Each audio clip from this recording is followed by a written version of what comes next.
তো দেখো বন্ধুরা, আজকে আমাদের বাসায় রান্না হয়েছিল চাল কুমড়ো দিয়ে ডাল, তারপর রান্না হয়েছিল ডিম কষা, লাল লাল ডিম কষা, আর হয়েছিল হলো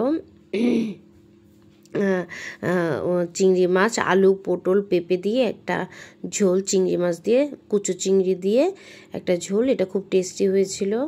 আর হয়েছিল এটা একটা ধুন্দুলের সবজি, একটা বেগুন ভাজা, আর এটা ছিল পাবদা মাছের ঝোল। এটা ছিল আজকে আমাদের লাঞ্চ মেনু। আর তারপর দেখো আমি বিকেলে চা বিস্কিট নিয়ে চলে এসেছি। এখানে ছিল মারি বিস্কুট আর এখানে ছিল গ্রিন টি।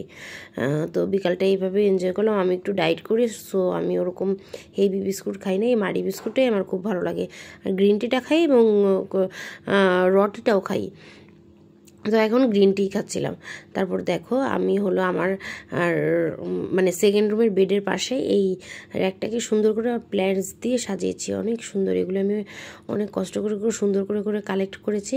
তো এক এক ধরনের প্ল্যান্টস খুব সুন্দর করে সাজিয়েছি। এটা আমার খুব স্বাদের একটা র্যাক।